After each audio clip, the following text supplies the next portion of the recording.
Halo, assalamualaikum warahmatullahi wabarakatuh. Nama saya Nur Laila Fatanun. Nah, di video kali ini saya akan mencoba mempresentasikan beberapa materi.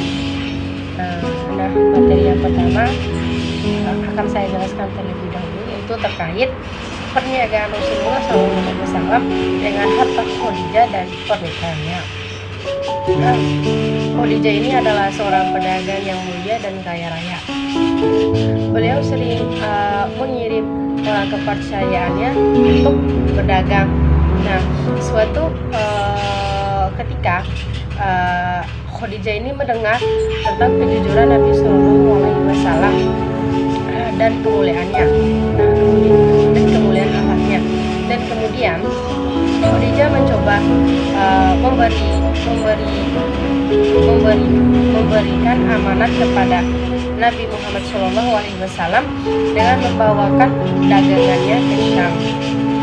Nah, kemudian Khadijah membawakan barang dagang yang lebih baik dari apa yang sedikit dia berikan kepada orang lain. Pokoknya pada saat itu Khadijah itu memberikan dagangannya itu yang lebih berkualitas gitu dari apa yang sering dia kasih ke orang lain gitu. Pokoknya yang lebih berkualitas gitu barangnya gitu. Nah, kemudian dalam perjalanan dagang ini Nabi Shallallahu Alaihi Wasallam ditemani oleh Maisarah. Maisarah ini adalah orang kepercayaannya Khadijah. Nah, Nabi Muhammad SAW menerima tawaran ini dan berangkat ke Syam untuk melakukan perdagangan gitu. Nah, kemudian Nabi berhasil membawa keuntungan yang berlipat ganda sehingga kepercayaan Khadijah terhadap Nabi Shallallahu Alaihi Wasallam itu bertambah. Nah, kemudian selama perjalanan pulang, Maisarah ini menceritakan tentang akhlaknya Nabi Muhammad SAW kepada Khadijah. Nah, kemudian Khadijah ini tertarik pada Nabi Muhammad SAW, dan kemudian Khadijah ini memiliki hasrat untuk ingin menikahi Rasulullah SAW.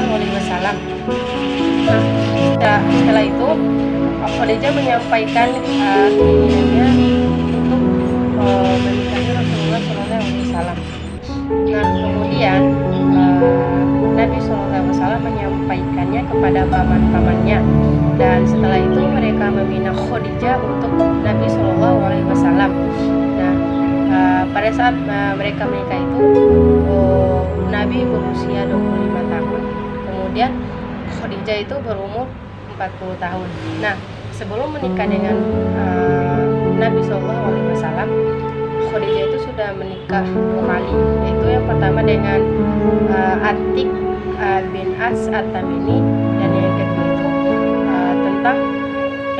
yang kedua itu dengan Abu Hala At-Tamimi. Nah, dari kisah Nabi SAW dan Khadijah tersebut bisa kita ngambil ibrah gitu, atau kesimpulan bahwa sesuatu kehidupan itu butuh yang namanya kejujuran gitu. Nah, dengan kejujuran kita pasti akan mendapatkan kemenangan gitu, mendapatkan hubungan yang baik, dan bakal disenangi oleh orang-orang di sekitar kita. Nah, dengan bermodal kejujuran itu pasti akan membuat kita bahagia dan pasti akan dipercayai oleh orang-orang di sekitar kita. Nah, kemudian itu yang kedua itu materi terkait dengan hadis arba'in nomor 40. Nah, dari 40 hadis tersebut saya akan menjelaskan salah satu hadis tersebut, yaitu hadis nomor 9 yang terkait dengan memilih yang mudah dan meninggalkan yang susah. Nah, baik. baik, saya akan membacakan hadisnya terlebih dahulu.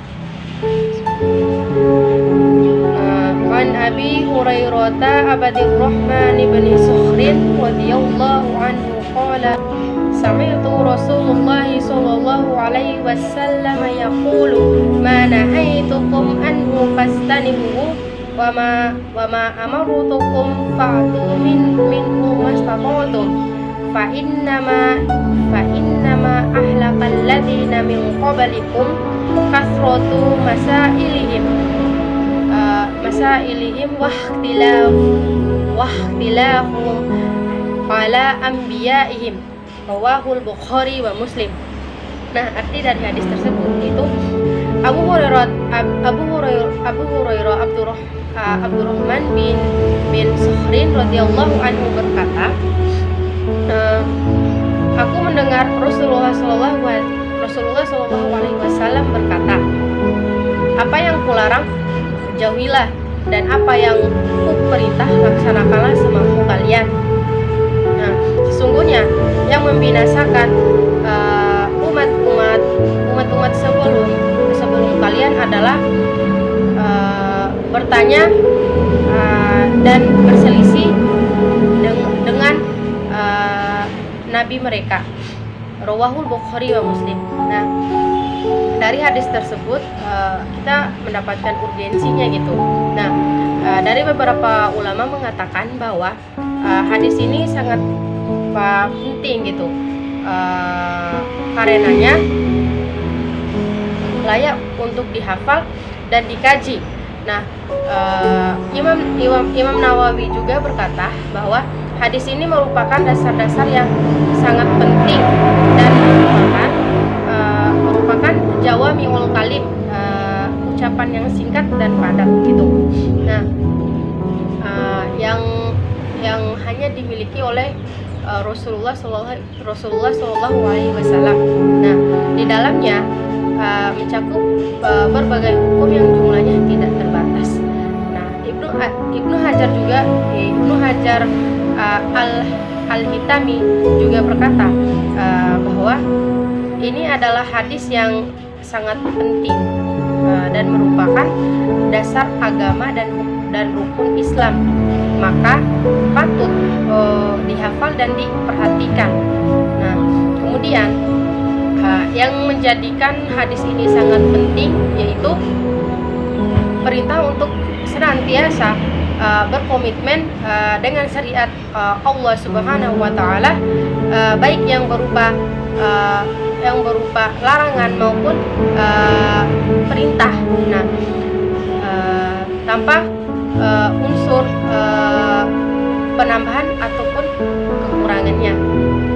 Nah, dari penjelasan hadis tersebut ya demikian. Nah, selanjutnya itu terkait dengan ayat Al-Quran yang memerintahkan kita untuk berbakti kepada kedua orang tua kita. Nah, dari beberapa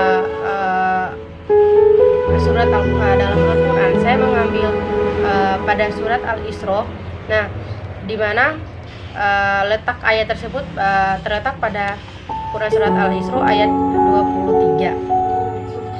Nah, saya akan membacakan terlebih dahulu ayatnya. A'udzu billahi minasyaitonir rajim. Bismillahirrahmanirrahim. Wa qada rabbuka alla ta'budu illa iyyahu wa bil walidaini ihsana.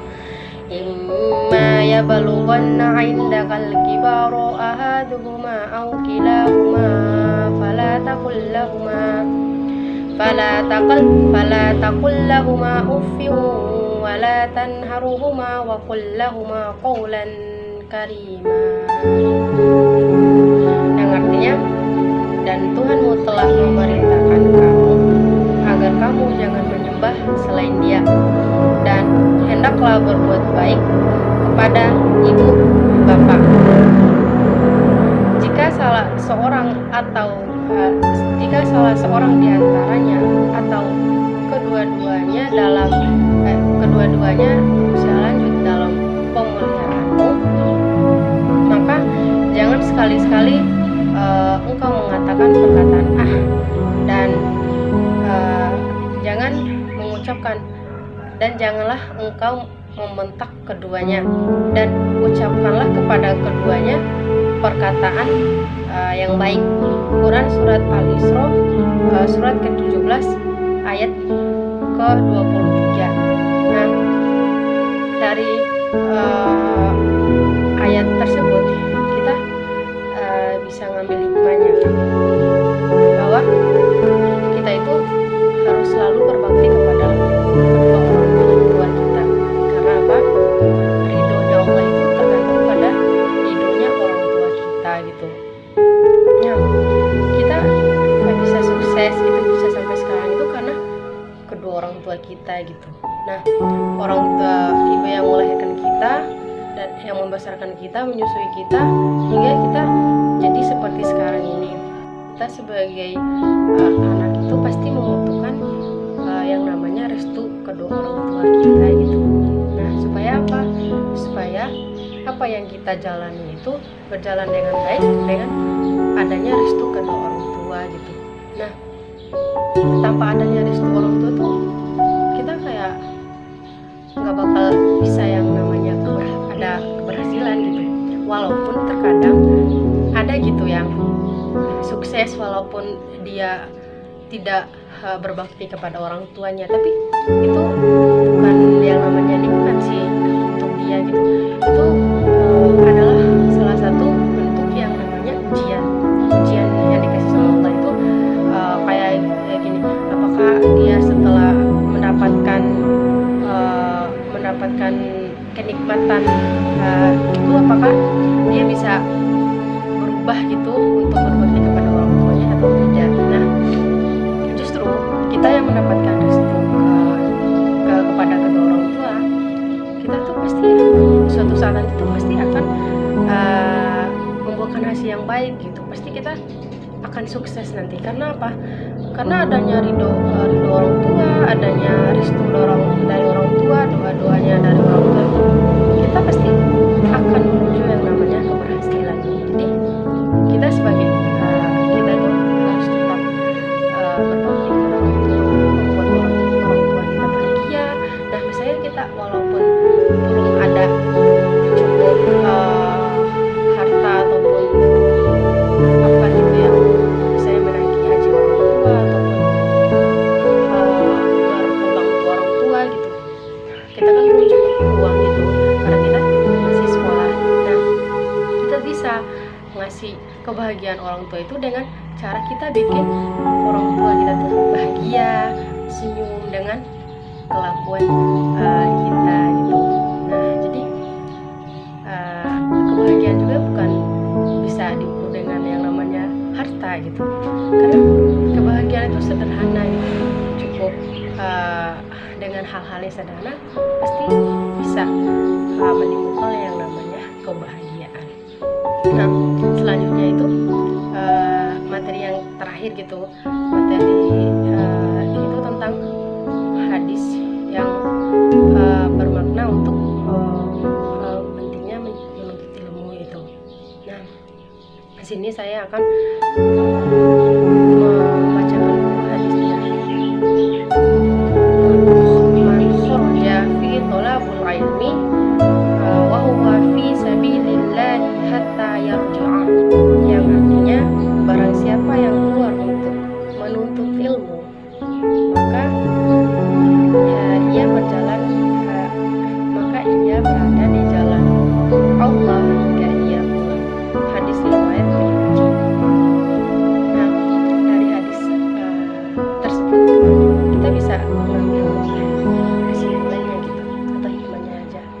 Nah, bahwa seorang manusia itu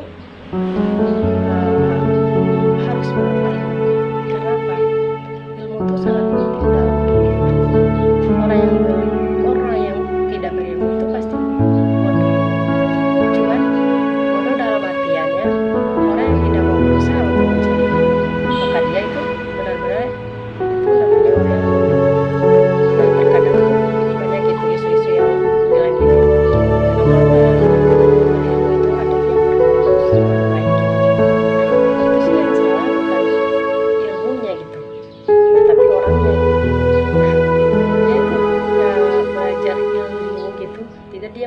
dalam hati, tapi dia simpan di otaknya aja gitu.